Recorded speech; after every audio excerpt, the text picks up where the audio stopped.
जैव विविधताओं को प्रभावित करने वाले कारक कौन कौन से हैं, आज हम इस प्रश्न का अध्ययन करने वाले हैं। सबसे पहले आप जानिए कि देखिए यहाँ जो प्रश्न है आपका कक्षा 10 समाजीव विज्ञान की भूगोल के अध्याय 2 से बनाया जा रहा है और एग्जाम में यहाँ पेपर आपसे इस तरह से अधिकतर पूछा जाएगा कि भारत में जैव विविधता को कम करने वाले कारकों को बताइए। प्रश्न को आप बड़े ही ध्यान से समझिए। यहाँ बोल रहा है कि जो भारत में जैव विविधता है वहाँ किन किन कारणों से उसमें कमी आ रही है। तो सबसे पहले आपके लिए यहाँ जानना बड़ा ही आवश्यक है कि जैव विविधता वास्तव में है क्या।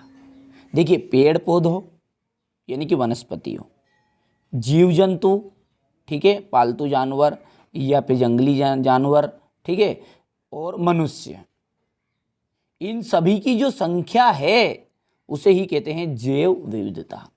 ठीक है, पेड़ पौधों की संख्या, जीव जंतुओं की संख्या और मनुष्य, ठीक है, इनकी जो संख्या यानी कि इनकी जो अधिकता है इसे वास्तव में क्या कहा जाता है, जैव विविधता। अब इसमें कमी क्यों आ रही है, कौन कौन से कारण हैं। सबसे पहला जो पॉइंट बनेगा आपका, देखिए, फर्नीचर के लिए लकड़ी की मांग बढ़ी।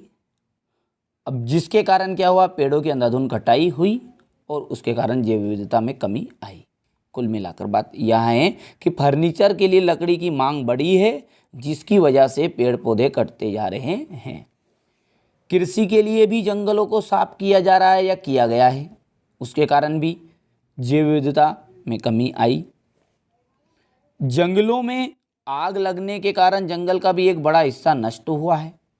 कई बार आपने देखा होगा कि जंगलों में आग लग जाती है तो वहाँ बहुत बड़ा एक हिस्सा उसका जलकर नष्ट हो जाता है। सड़क मार्ग, रेल मार्ग आदि के निर्माण के लिए भी बहुत से क्षेत्र नष्ट हुए हैं। ठीक है, अब रही बात देखिए पशुओं की, ये तो पेड़ पौधों के ऊपर से बात हो गई, अब पशुओं की बात चलेंगे। तो पशुओं की खाल, मांस, हड्डियों के लिए जीवों का शिकार किया गया जिससे नए जीव भी लुप्त होने की कगार पर है, यानी कि उनको पर भी लुप्त होने का खतरा मंडरा रहा है।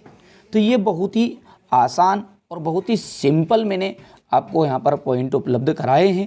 प्रश्न तो आप खुद समझ गए होंगे, यहाँ से आपको प्रश्न लिखना है, इसके बाद यहाँ से इसका आंसर आपको कवर करना है। ठीक है, पॉइंट में लिखिएगा। ये तो थोड़ा सा यहाँ पर हमने अच्छा लगे, अट्रैक्टिव लगे, इस कारण से लिख दिया था। ठीक है, पॉइंट में आपको लिख कर आना है और बोर्ड में आपको किस तरह से लिखना है यदि आप यहाँ जानना चाहते हैं तो आप कमेंट कर दीजिएगा। एक सेपरेट वीडियो किस तरह से कॉपी में लिखा जाएगा, किस तरह आपको टॉपर बनना है, किस तरह आप अच्छे अंक प्राप्त कर सकते हैं, उसके बारे में संपूर्ण जानकारी के लिए एक वीडियो अलग से बना दिया जाएगा।